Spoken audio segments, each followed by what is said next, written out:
talk on love, marriage, parenting, and relationships? Join us every Thursday morning at 8 a.m. for Family Matters, a brand new show on Praise 87.9 FM. Hosted by Dwayne Uter, alongside Dr. Cheyenne O'Connor, a licensed clinical psychologist and relationship expert. We'll tackle the real issues that families face. Straight talk, expert advice, and live call-ins. Got questions? We've got answers.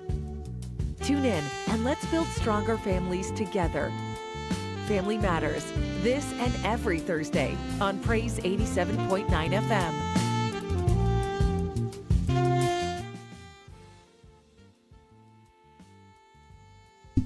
8 o'clock in the morning is right start on a Thursday morning, starting your day with a smile. We have Sophia Hamilton in the studios this morning. Good morning, Sophia.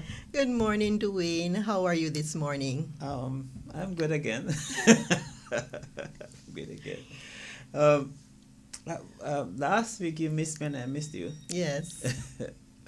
This week we'll be delving in the topic how to raise emotionally Intelligent families. Yes. Oh my gosh, I think I need to go to that school. Don't we all? Yes. Because even though I help people with emotional intelligence, yes, I'm not always emotionally intelligent myself. It goes and comes, and it takes practice, and that's something that I really want to put out there. Yes. It takes practice. Yes. There are many times when a client will come, usually a child or a young adult who is not regulated. They're having challenges with emotional regulation. Yes. And the parents or the teachers will make the recommendation because they figure that this child needs to have manners. They need to know how to behave properly, socially acceptable way, in a socially acceptable way. And what we tend to forget is that, yes, it is very important for that child, but everyone else, to learn how to be emotionally intelligent. Yes. Because sometimes we are the ones who are triggering our children. And so it is very important that not just the children learn, but everybody learns, so that we can have a more harmony at home, a more peaceful, loving environment for us to thrive emotionally. So what I'm hearing you say, a lot of times we are viewing it as actions from the persons or the children or the adults, when it in fact is a reaction. Yes, it is born out of something that's happening. Yes. Or the way they are socialized to behave. Yes. So the whole idea of emotional intelligence became very popular when Daniel Goleman wrote this book called Emotional Intelligence. It has almost become a buzzword since then. That was like October 1995. Oh. And there's been a lot of study. Some persons are wondering if IQ is more important or emotional intelligence. Well, that debate has kind of gone to rest because for the time being, they're saying emotional intelligence outweighs IQ or intelligence quotient, right? Or intelligence. So we want to set the stage by telling our listeners what it is, what really is emotional intelligence, and maybe why is it important that we're spending time this morning to talk about it. Yes. So emotional intelligence refers to the ability, firstly, to understand, manage, and effectively express our own emotions, as well as to engage and navigate successfully with those around us.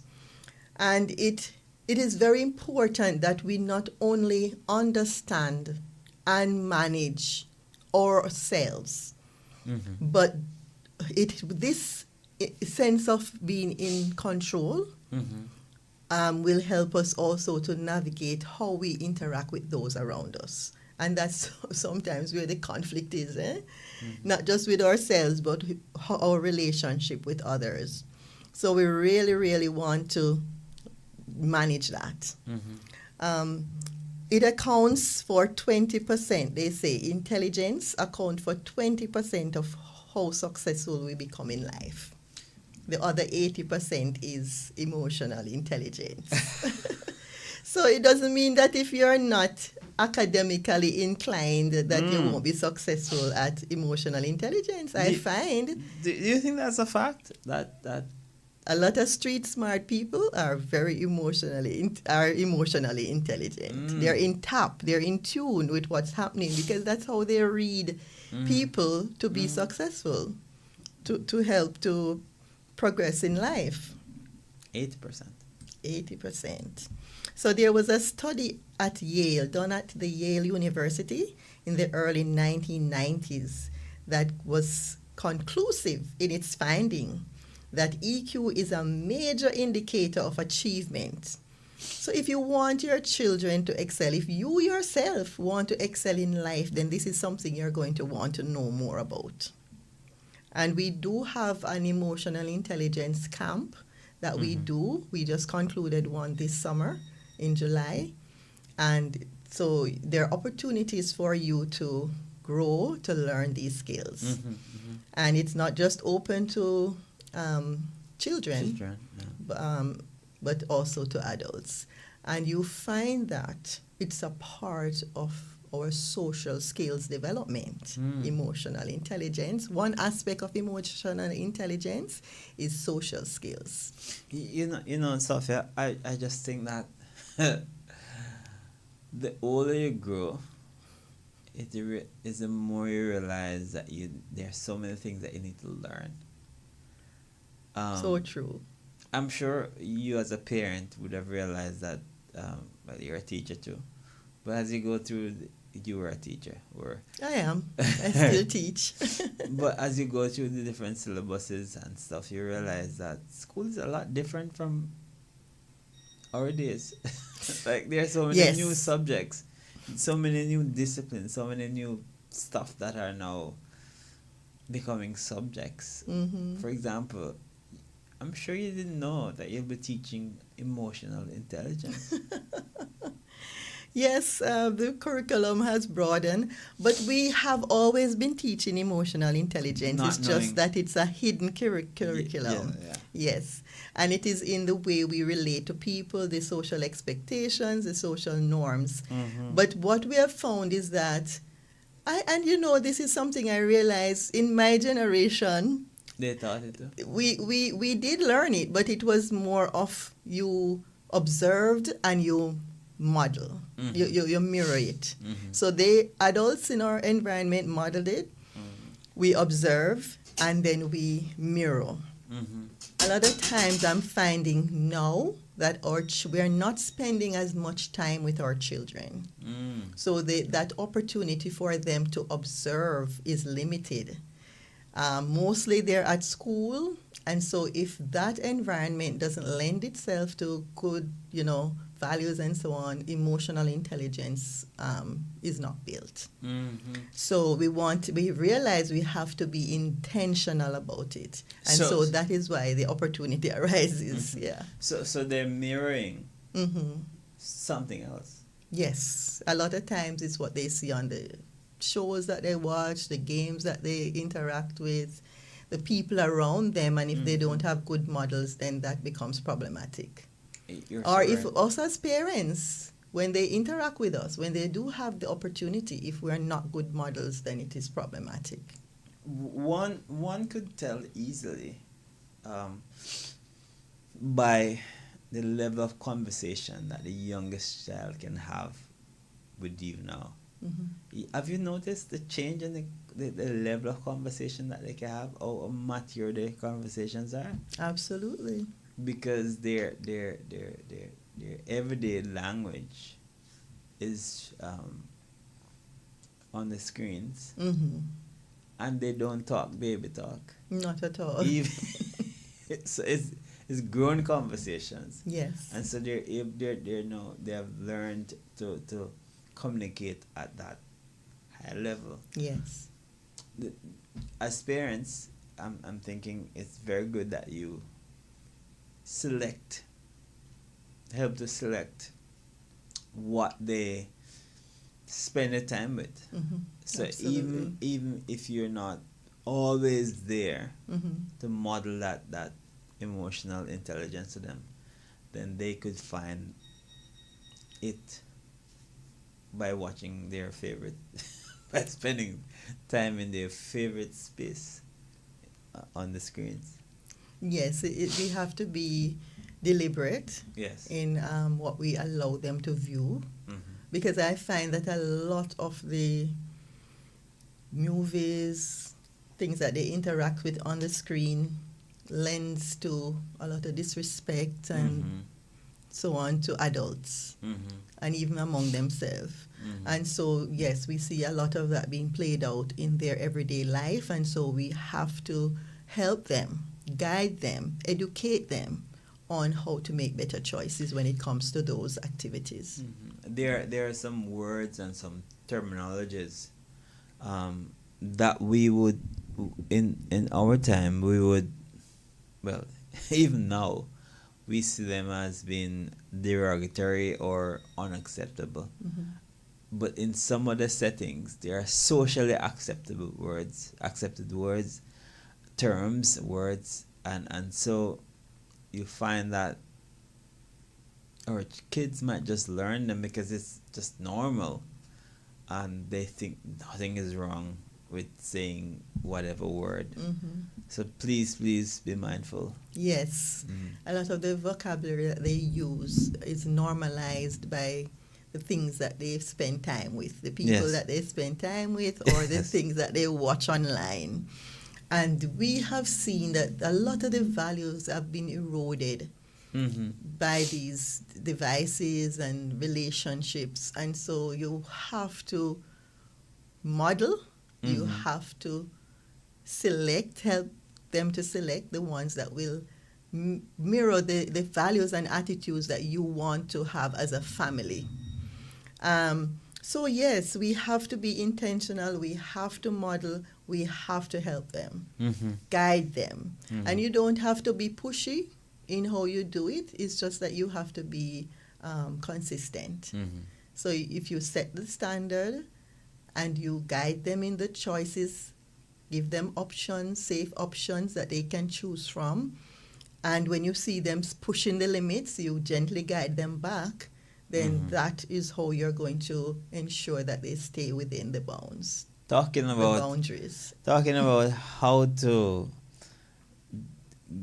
teach or Develop emotional intelligence in families. Yes. And believe me, don't think that you don't need it. All of us Yes. need further development in emotional intelligence. If you want to share in a conversation, the number to call is 945-9029. That's 945-9029. Or hop on over to our YouTube channel, CIC Media KY, and you could leave your comments there.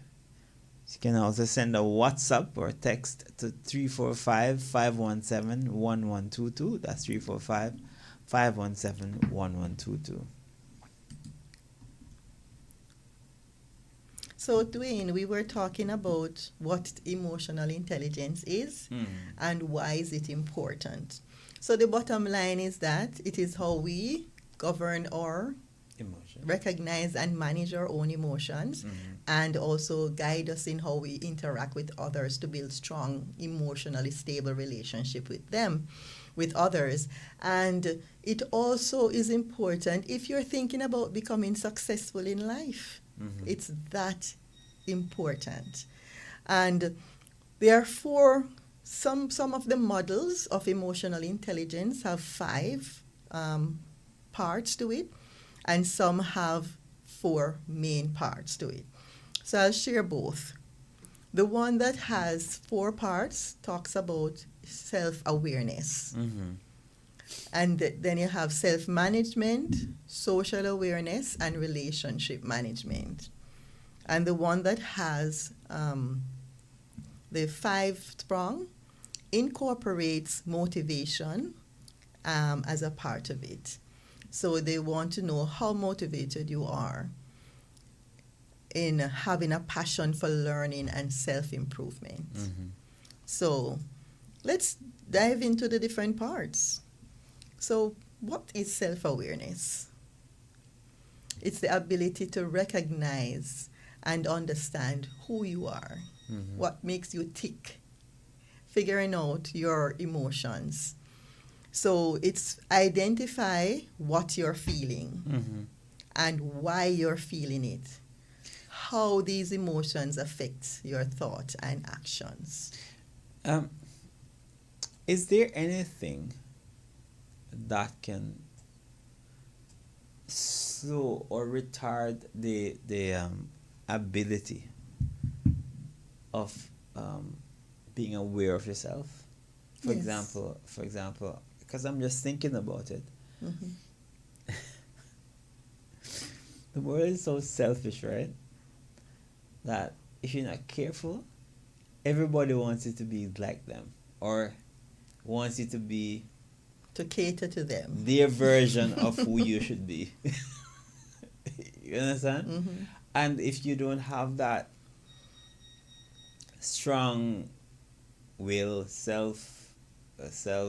whatever it is, identity, you would want to please. You would want to. Have you ever seen persons that they're like, what I would call like a green lizard? Whatever environment they go in, they just adapt. They just change to that new person. So they're in the India, then they're Indians. Deep Indian accent, and then they go to China the next day, and it's deep China accent, and they are not aware of themselves. They didn't even get a chance to live their own life. So I think persons who manipulate or try to manipulate you into being what they want you to be can affect that side of you. Yes, quite so. Because you have some persons who are very narcissistic in nature. Yes. These are persons who find pleasure in manipulating others and situations. And so persons like that do have a challenge because of their super inflated ego in identifying their emotions and how their relationship with others impact or hurt others.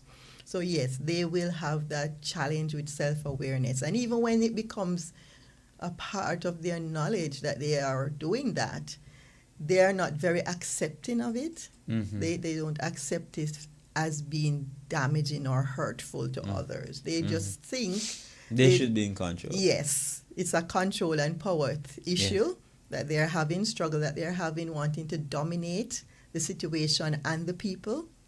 And so they are not willing to accept that this could be harmful.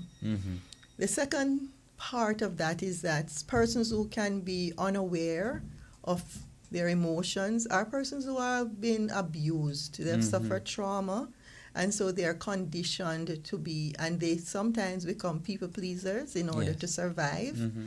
And they are ones who can also be negatively impacted and not become aware of what they're feeling, accepting of what they're feeling, and being able to work through how these feelings are affecting their thought patterns and actions. So the next thing that can happen that can cause a lack of self-awareness is persons who are also having neurocognitive challenges. So someone who has a challenge like autism or ADHD, they too can struggle to understand their emotions, to be able to control, to regulate these emotions, and also how their behavior affect other persons. They really, really struggle. And so we do have programs that we do with these individuals and just persons in general who are having a challenge with regulating their thoughts and emotions, not just persons with autism and ADHD. Some persons are socialized in a way that they have these as communication deficits. We have programs that can help them to become more aware and be able to regulate these emotions. No, Sophia, ADHD can be aggressive and it can be mild. There Or is severe and severe, yeah, right. And at any level, I'm sure it can impact your emotional intelligence, Absolutely. right? Mm-hmm. Now, there might be persons who have children, or they themselves Mm-hmm. might be either severely or mildly. Um, The presentation can be mild or severe or moderate, which is in between. in Yes. between Mm-hmm. with either the parent or the child, Mm-hmm. and or both, not knowing, not knowing, not being aware Mm-hmm. of the presence of The challenge that the this can challenge that pose. right. Mm-hmm. And so they now don't know how to relate to the child. Mm-hmm. Worse yet, if the child has a more severe case of ADHD Yes. than they are, it's frightening. Yes, it really leads to a lot of conflicts in the home, Yes. because what we have to recognize is that children with ADHD become adults with ADHD. Mm-hmm. And if they don't get the treatment for it, then it can get worse over time. Also, parents with ADHD are more likely to have children with ADHD. It is genetic in nature. And so, yes, they do struggle with how to build emotionally stable relationships. One, because they share the same struggle. They don't know how generally. They tend to come across as brutally honest, which can be hurtful and cause people to shut down and not want to communicate. Secondly, we have a challenge with being able to just function in the same environment in an amicable way, because the child is pushing back. The only thing is that because both of them can be whether mild, moderate, or severe, there's going to be that communication challenge. And if you don't get help, it will get worse, and you can end up having a child who is rebellious. As adults, sometimes, we don't come across as severe because we are able to mask these symptoms. We have learned some way of controlling some of them. It might work in the long term or in the short term, but I always encourage persons get help when needed. So yes, ADHD can impact how we relate to each other, and so we need to be emotionally aware of how we are processing our emotions. So it's very important to start somewhere. Start by identifying what the emotion is that you're feeling. You want to be able to put a name to it. Is it frustration? Is it anger? Verbalize it, because one of the things that we have found is that being able to name it normalizes it. We realize, it's an emotion, and we can learn the skills to regulate that emotion. So we always say, name it to tame it. You put it in a realm where the child understands or the parent or the adult understands what they are feeling, and if this is what I'm feeling, what are the tools that I have to help to regulate this emotion that I'm feeling before it starts to trickle out in my actions, because our thoughts do impact our behavior or actions. So you want to get that in control before you start to have these outbursts or tantrums, or just being able to regulate that strong emotion. But in the event that it does come out in a negative way, from there too, when you get the sense that this is what is happening, you can rein it in. So it's very, very important. Self-regulation is so very important, and it goes a far way in that harmonious collaboration that you're desiring in the home. So the other one is self-regulation. We went into it, but somebody might be wondering, so what's the difference between self-awareness and self-regulation? Yeah. So it is about learning to regulate so that you can become less overwhelmed by the strong emotions that you're feeling, which could be stress, anger, frustration, etc. So it's about maintaining control, staying focused on the goal. Because, say, for example, a child who gets frustrated because they have been trying to do this math problem and they can't. So they are able to de-stress, remain focused, and get the job done. You mentioned some, you're right, you're right that our parents and our grandparents modeled these things when we were growing up. You mentioned about self-control, being able to rein in yourself and exhibit self-control. I remember my grandmother always says this. She said, he who angers you controls you. Yes.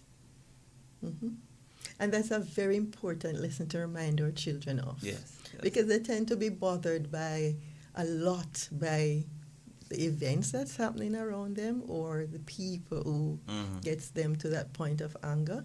And just that thought can go a far way in de-escalating. Yes. It does help me. Because nobody wants to be controlled. Yeah. That is so triggering, yes. So being able to catch yourself before you get to that place of no return. And it's also being able to manage conflicts, Dwayne, the self-regulation, and being able to give everybody a voice. Not just the loudest gets heard, but everyone has a voice. This motivation for emotional intelligence also helps in motivation, as I said before. Being able to find that drive from inside, not externally now, to help you to set goals and work incrementally, diligently towards them. And so you end up having something that we call a growth mindset, because you recognize that challenges are opportunities to grow rather than be viewed as obstacles. Because the obstacle means that you can't go any further, you're stuck. Yes. But you're going to flip that around to say that, hey, this may be hard. I've not learned to do it yet, but I'm going to persevere. I'm going to push through until I'm able to do it well. So it builds empathy. It builds empathy. Being able to walk in someone else's shoe, as we say, see things from another person's perspective. And that is really, really important when we're thinking about all the things that could happen to disturb your peace of mind. On that note, Sophia, we take a break. It's 8:30 in the morning. We take a quick break. And we're back right here. We're speaking about how to build emotionally intelligent families.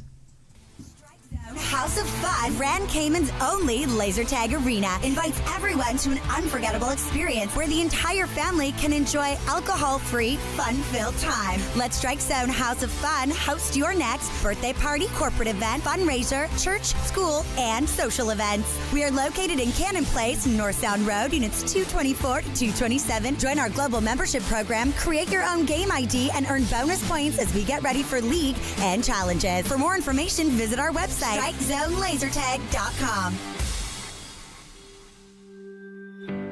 The Adventist Book and Nutrition Center is pleased to present our now and buried treasure brands of natural supplements.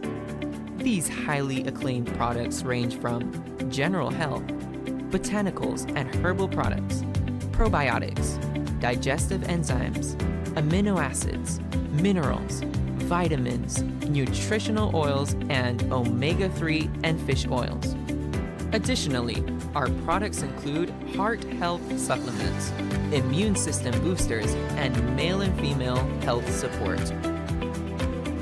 Call us today at 345-640-2647. That's 345-640-2647. You could also reach us at 345-949-2647. That's 345-949-2647. We look forward to seeing you from 9 to 5 on Monday through Thursday and from 9 to 3 on Fridays at 209 Walkers Road, Georgetown.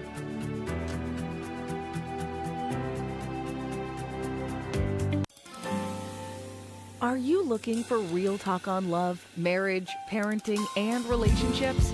Join us every Thursday morning at 8 a.m. for Family Matters, a brand new show on Praise 87.9 FM. Hosted by Dwayne Uter, alongside Dr. Cheyenne O'Connor, a licensed clinical psychologist and relationship expert. We'll tackle the real issues that families face. Straight talk, expert advice, and live call-ins. Got questions? We've got answers.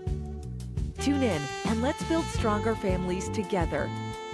Family Matters, this and every Thursday on Praise 87.9 FM.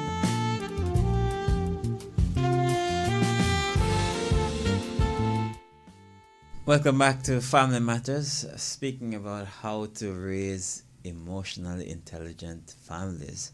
Sophia Hamilton, we have discussed quite a lot this morning. Yes. We're halfway the mark, and we're going down to the 9 o'clock hour this morning. So give us some examples as to how we can do all of these seemingly impossible tasks. Sometimes it does it takes patience. Yes. Practice. Yes. So let's say, for example, patience is a strong word. Oh yes, because patience. Because most times is mitigating against discomfort, anger, stress, frustration. Oh yes. Yeah. And remember that you can also be triggered by your child's anger or your partner's anger, and that can be a bit off-putting and cause you to lose focus, and then you explode, and there goes the emotional intelligence. So if, for example, your child is having a bad day, came home from school, spoke about having a real bad day and just feeling down, you want to help them to name the emotion. So let's say Johnny came home from a bad day at school, very grumpy, moody. Hey, Johnny, you're looking a little out of sorts. So you don't want to feed them with what you're seeing necessarily. You want to elicit from them what it is that they're feeling. So you're not supplying any words. You seem a bit out of sorts. What happened at school today? And they can share the experience. And from that, if they're able to bring out or name the emotion that they're experiencing, good. I'm really upset. Mom, I'm feeling so mad. This so-and-so happened at school today, and I just feel like a rage is inside of me. Wonderful that Johnny can name the emotion, but if they're struggling to name them, it works. You can supply. So are you angry? Are you mad? Are you happy? Are you sad? Are you frustrated? What is it that you're feeling? Because we want, as we said before, when you name it, you tame it. So that's step one. Number two, you want to get them comfortable to share what it is that, got them to that place. And you want to let them understand that it's okay to be angry. It's okay to be frustrated. What comes next is what might not be so acceptable. So yes, you're angry, but don't kick the dog. Yes, you're upset and you're frustrated. Can we talk about it? Would you like to talk about it? No, because I can't talk now. Okay, that's fine. Would you like to have a quiet time? In adolescence, the teens, they like to retreat to their room for that break. Fine. You may have I always like to have a quiet corner. So it might just be a space in the home where you have sensory items. So it could be a fidget spinner, it could be a squeezy ball or stress ball. It could be they could take their device and play some calming music. It could be a nice comfy chair that they can have a nice throw blanket that makes them feel safe. So if Mark comes home and see you in that corner squeezing a ball, I need some time. And it doesn't have to be a designated place that you make. Yes. Like I'm describing. Yes, it could just be you know, when the person comes through the door, you say, boy, I'm not really feeling good right now. Just give me some time. I'll soon talk to you.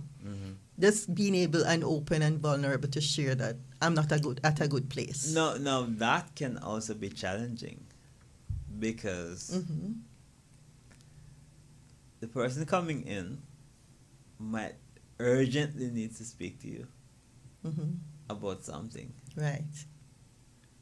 And it might even be something that he had a challenge with you. And when he comes home, you're saying, just give me some time, I need some.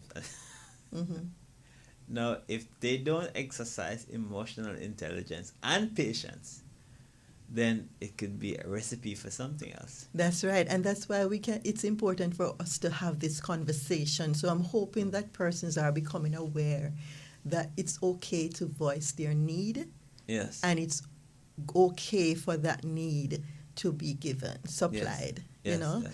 So let's say that I'm not feeling up to a conversation because I had a rough day. I'm trying to decompress.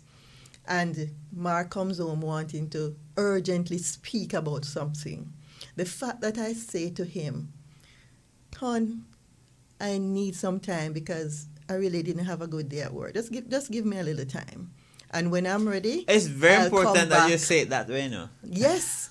It's The very tone important. of the message is Yes, very important. It's very important. And it's a lesson that we all need to learn. Yes, it's very important because And especially as teachers and managers and supervisors, Yes. we have to temper that tone. it's very important. Yes. That's a lesson key. I had to learn. That's key because if it goes another way, especially if you're at a chronic state of your frustration, and if it comes off a different way, then it also triggers a different That other problem. person, yes. Yeah. And sometimes it does. That's Yes. the reality.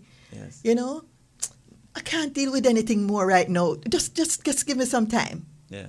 That's not a nice way to say it. Yes. And it can be upsetting to the hearer, the Yes, person who yes. is directed at. Yes.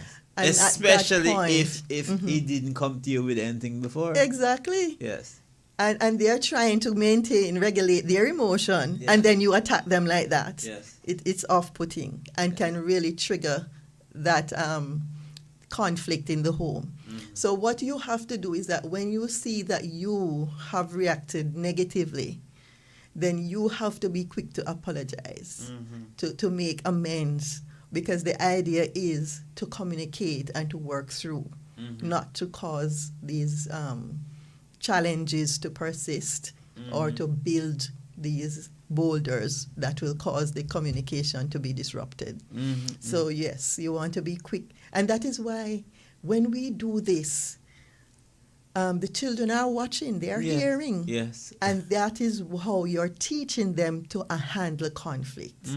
So it's very important that we model the right things. Sometimes you don't really feel like you want to say, I'm sorry, please forgive me. That did not come out right.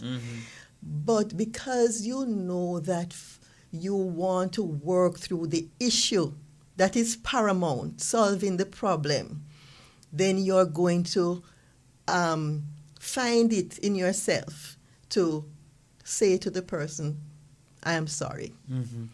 You also want to do it because you want to model the right behavior to your children. And that because you know that if you don't model the right things, the negative impact that this can have on them. And so you want to be mindful of that. So you're going to encourage yourself in the Lord and do what is right, Yeah. Sometimes it's hard. It is hard, but we really want to build emotionally stable relationships. And the more conflict that goes unresolved in the home is the more tension it builds, and the less likely that you will have families that are stable, and that will help our children to grow. And even ourselves, we can have mental health problems if we don't deal with the conflicts. So it's best to deal with the conflicts. Be quick to say, I am sorry. And you want to normalize mental check-ins, So everybody is having maybe a meal together. Talk about how your day was. I remember Doc mentioning something like that in another broadcast, saying that the meal time is a very important time for the family to talk, to bond, so that we can unburden ourselves from the day. What was your favorite part of the day? What was the least favorite part? What was tricky or difficult for you today? So getting our children, our spouses to verbalize instead of suppressing and bottling up, keeping it inside, because we do know the mind-body connection. And so whatever bothers the mind can manifest in the body. So we want to have that channel, that outlet where we can talk through, have that difficult conversation. And possibly even our children can help us to find the solution sometimes, That has proven true for me. A lot of times I'll have conversations and Kes will say, why don't you do this? Or Luke will say, Mommy, I think that would work. And they're right. It does work. Yes.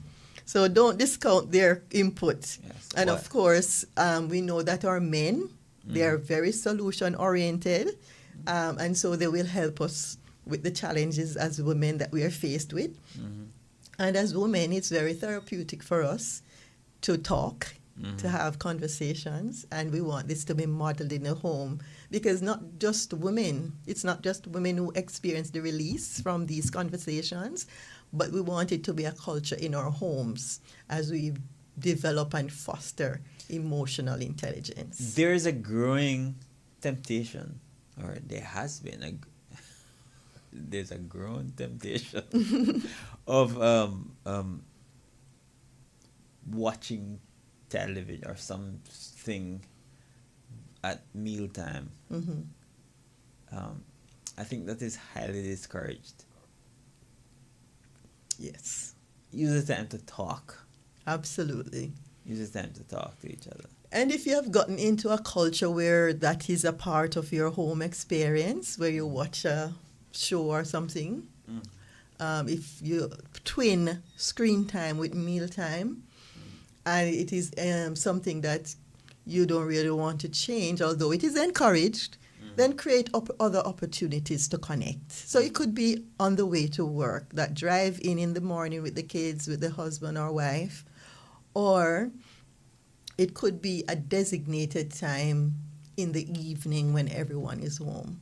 And if you can't get everybody, because some people work on night shift, you just make it happen whenever it's convenient. But the important thing is to make sure it happens. Make sure you communicate. Yes. And so you want to do these check-ins at those appropriate times that you have agreed on. And don't allow people to back out of them. Let them know how important it is as a family for us to connect on this level. So don't tell us that you're going to hang out with your friends. You have no time to meet up. And you can also have date nights. I think I've heard you mention something like that, where you have a special time where you spend with each child. Date night with your daughter, date day with your son. Now that they're on holiday, you can access the day. So just plan a time, read together, talk about what is in the book, talk about how the book mirrors what's happening at home, or what you would want to happen at home, because sometimes you use the book as a learning instrument to model or speak to the issue. Yeah. And, just become more aware of what's happening with our kids instead of them being face down on the device all day. all day. Tell them, hey, at a certain time you have to disconnect and come and chat with us. And when you see certain body language, don't discount it, investigate it. Talk to them about it. Find out what's happening, because you could be misreading the emotions. Yes. But just having that clarity helps. Now, there's something else in the mix, Sophia. We didn't cover, but I want to mention it. Yeah. And this is just common with women, because women have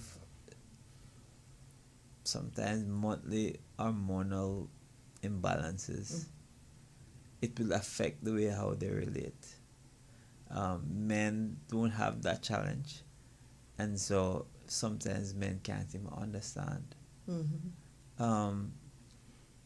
Especially when you have a teen daughter who has just reached into that age group and start having those experiences.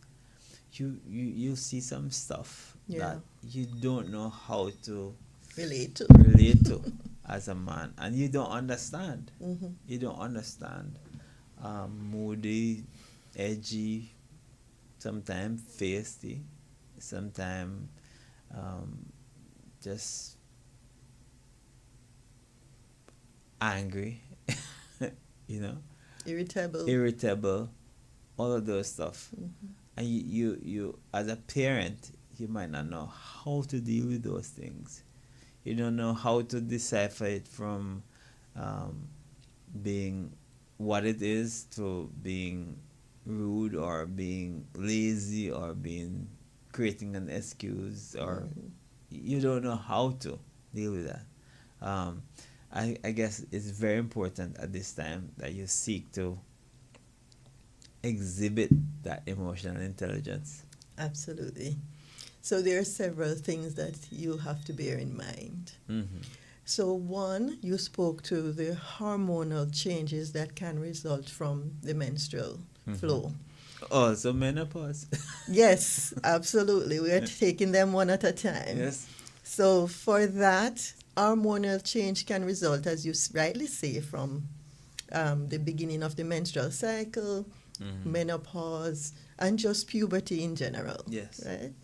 So we have to be aware. That's how important it is for us to be aware of our children's cycle. So you know that like 2 days before the cycle starts, that's the time when they're, give or take, not everybody is the same, but a couple days before the cycle starts, they're going to be at their worst emotionally, because the hormones are fluctuating. 1 minute they can be sad, almost teary, and another minute they're okay, or they're very happy and excited. So they're also having a challenge trying to understand what's happening and being able to regulate. And so it needs that understanding from the parents and persons who relate to them, siblings also, to recognize when this is happening and how to approach it. You want to approach it with care and understanding. You want to approach it with empathy, so that they don't feel threatened and feeling the need to defend themselves.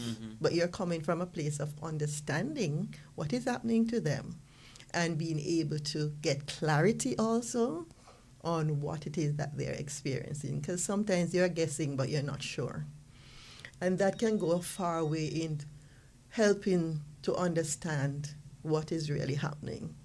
So it's not a matter of them being rude or defiant or lazy, but it could be that they're experiencing abdominal cramps and they can't really function as they normally would. And a good place to start for husbands and fathers, look at how your wife experienced the cycle. And that can give you a clue as to how your daughter would respond as well. So if the mother is usually in a lot of pain. And for some people, no, the painkillers that they take might not work the same time. They might have taken it late, or it's not effective. Some persons have to actually go to the doctor and get a prescribed medication to manage that pain. And so some person may choose not to. And so they endure, and that's going to cause them to be irritable and moody and all of that. So based on their preference, you try to accommodate and to be as understanding as possible. But on the flip side is, if you know this about yourself also as a mother, daughter, etc., then you're going to want to learn to manage, to regulate these emotions too. The onus is not just on the men and the siblings and so on, but the female also has a responsibility to manage as best as possible and to communicate when they're unable to meet certain needs so that it doesn't lead to challenges, conflicts in the home.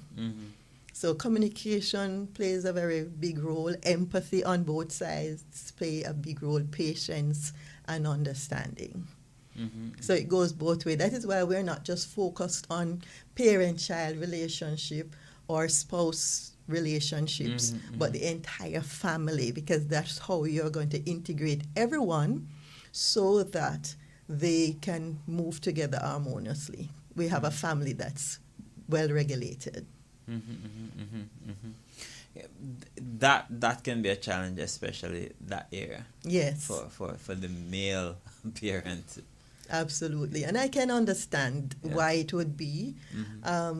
But again, just trying to put yourself in the other person's shoe and both person too in that. So can you imagine what would happen then? If I care for you and you care for me, then nobody will lack because all that I need you will supply and all that you need I will supply. So that's what we really want to create, that synergy, that care, that love, that attention in the home. I now concur that emotional intelligence is the need for emotional intelligence is 80%. Because most times all the conflicts that we have in this world is misunderstanding. Or how you perceive it to be. Or how you perceive it to be. Yeah. And it works the same at school. So if you have a teacher who is just focused on pushing the curriculum because they are trying to make sure the children do well on the end of year test, but is not open to understanding and being mindful of the emotional needs of her students or his students, you can see how that can be a recipe for disaster and why we have so many persons who are acting out. Not that that's the only reason. I don't want to come across as that's the only reason, but it goes a far way in helping our students to build those skills to regulate themselves. So if it is being modeled at home and reinforced at home, and then you have that being modeled and reinforced at school, what a wonderful learning environment that would be. Everybody will be geniuses. I wouldn't, as a student in that classroom, feel like, I would feel like I'm in a safe space where I can speak to my emotions. Yes. I can be heard, I have a voice, and that the teacher would be willing to work with me wherever I am at. This is a Christian radio station, so I couldn't leave out the aspect of church and how important there is to be emotional intelligence in our churches. Absolutely. How we relate to each other, or relate to others from different faiths, how we relate to persons who don't go to church, how we relate to their choices.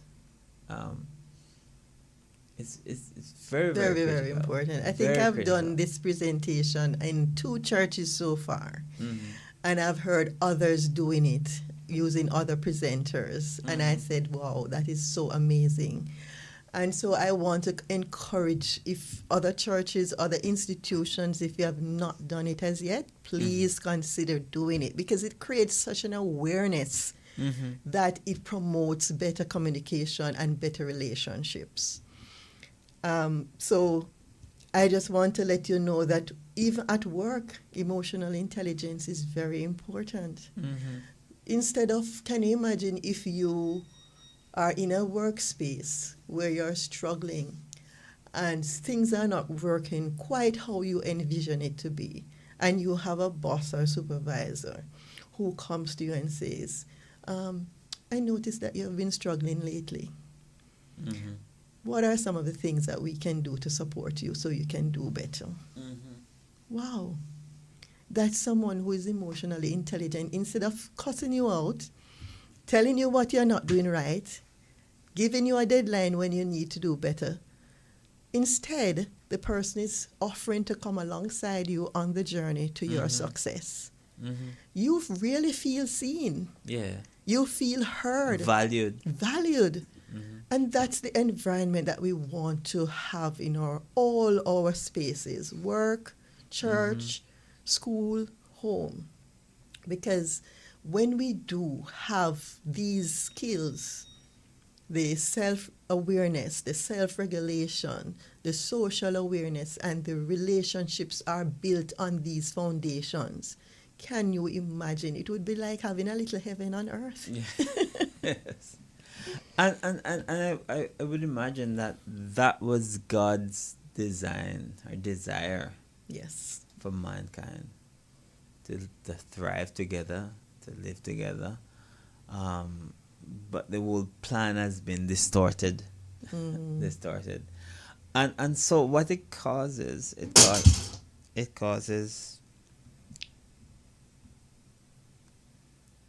conflict, conflict, yes. yes, between each other.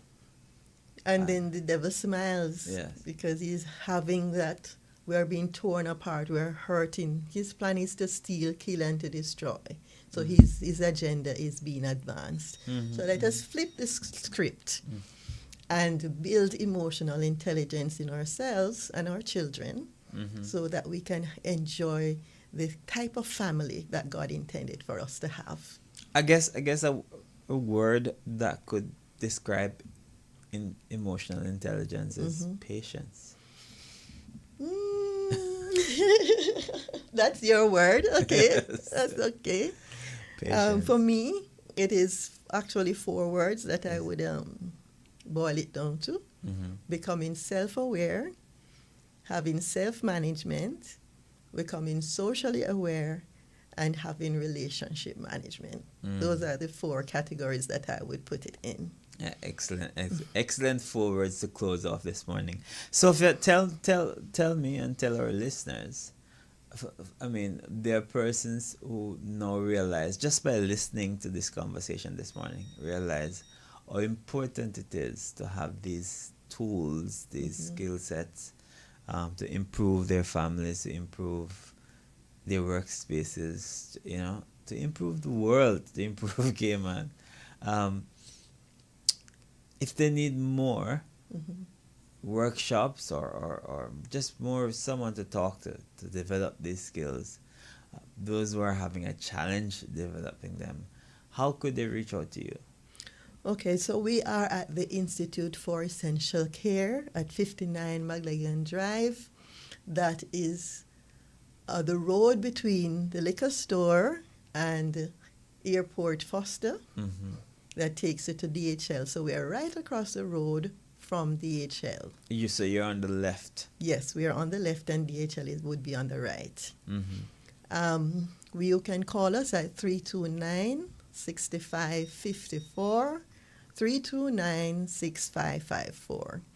Right. And you can book us online as well at essentialcare.com. All right. Sophia, thank you so much for riding out this 1 hour with me.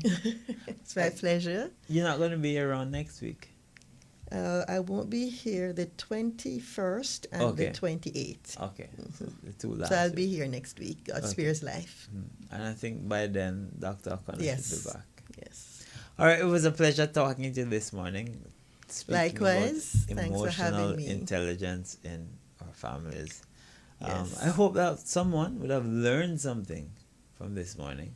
I have learned a lot. As a matter of fact, I have been learning a lot. yes, these programs have done so much for me. So much. It has, Yes, God. they have been changing my life. And I met someone on Sabbath who was sharing with me that the last program we did was had such an impact on her. So it's reaching places and people.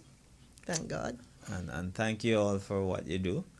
Not many people would have studied psychology and the discipline of these things, but you studied and you're imparting your knowledge and you're helping Cayman. Amen. All right. Thank you. This has brought us to the end of Red Start for this Thursday morning. Be sure to join us again tomorrow as we do it all over for you. We go right now into our Jesus Wins devotional and then our Focus on the Family broadcast. Have a good and godly Thursday. Hi, welcome to Jesus Wins, a daily devotional by Elizabeth Talbot. This whole month of August, we will be exploring the topic,